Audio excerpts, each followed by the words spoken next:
नमस्कार, आप देख रहे हैं टीवी9 भारतवर्ष और मैं हूं आपके साथ अनुष्का नाम।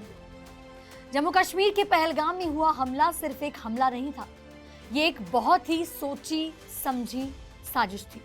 इस हमले में 26 लोगों की जान गई। इसकी जिम्मेदारी ली है टीआरएफ यानी द रेजिस्टेंस फ्रंट ने।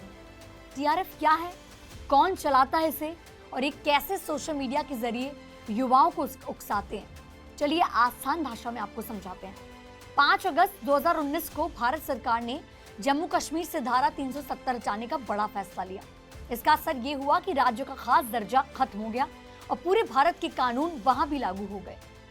इस फैसले के बाद कश्मीर में माहौल तनावपूर्ण हो गया और क्या पाकिस्तान ने इस मौके का फायदा उठाते हुए एक नई आतंकी रणनीति बनाई। उन्होंने टीआरएफ यानी द रेजिस्टेंस फ्रंट नाम का एक नया आतंकी संगठन खड़ा किया। लेकिन टीआरएफ की खास बात यह थी कि इसे लश्कर-ए-तैयबा से अलग दिखाने की कोशिश की गई ताकि अंतर्राष्ट्रीय स्तर पर, इंटरनेशनल लेवल पर लश्कर का नाम बार बार ना उछाले। असल में टीआरएफ लश्कर का ही नया चेहरा है। शुरुआत में टीआरएफ सिर्फ सोशल मीडिया पर एक्टिव था। ये वीडियोस, मैसेजेस और पोस्ट के जरिए युवाओं को, यंगस्टर्स को भड़काता था। लेकिन धीरे धीरे इसने ग्राउंड पर भी हथियार उठाने शुरू कर दिया और अब ये एक फुल फ्लेज आतंकवादी संगठन बन चुका है जो सीधे हमला करता है। टीआरएफ को बनाने के पीछे सिर्फ आतंक नहीं बल्कि एक चालाक साजिश थी, इंटरनेशनल इमेज को बचाने की साजिश। असल में पाकिस्तान उस समय एफएटीएफ यानी फाइनेंशियल एक्शन टास्क फोर्स की ग्रे लिस्ट में था। इस लिस्ट में उन देशों को रखा जाता है जिन पर शक होता है कि वो आतंकवाद को फंडिंग कर रहे हैं।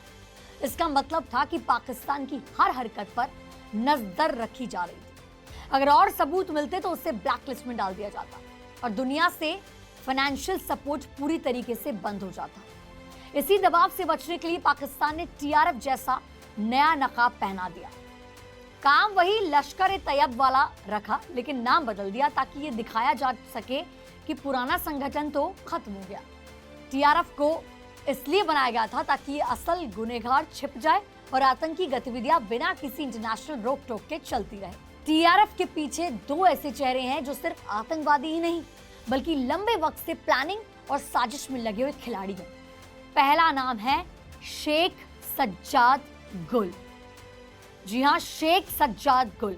ये टीआरएफ का फाउंडर यानी बनाने वाला माना जाता है। 2018 में जब पत्रकार सुजात बुखारी की श्रीनगर में गोली मारकर हत्या हुई थी, तब उस केस में भी सज्जाद गुल का नाम सामने आया था। बाद में भारत सरकार ने उसे आतंकी घोषित कर दिया।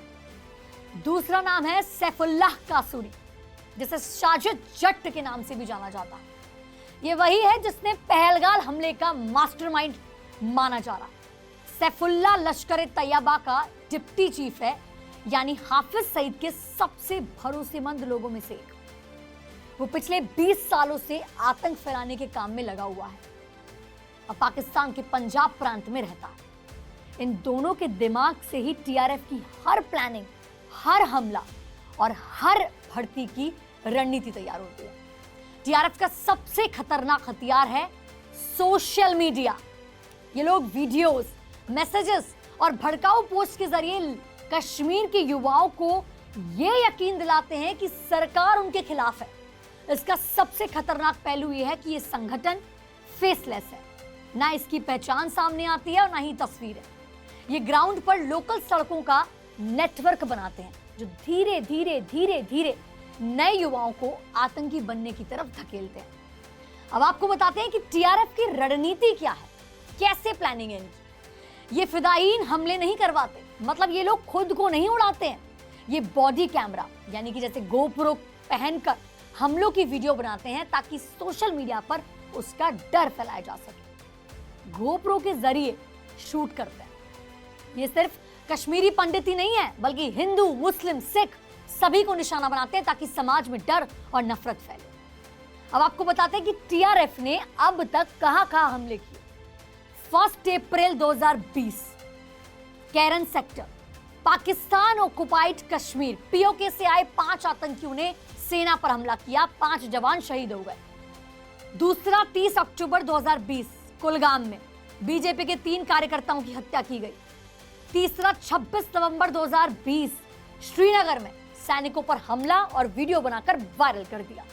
26 फरवरी 2023 आज से 2 साल पहले पुलवामा में कश्मीरी पंडित संजय शर्मा की गोली मारकर हत्या कर दी गई। 20 अक्टूबर 2024 यानी कि पिछले ही साल सोनमर्ग गंदरबल एक डॉक्टर और 6 प्रवासी मजदूर मारे गए।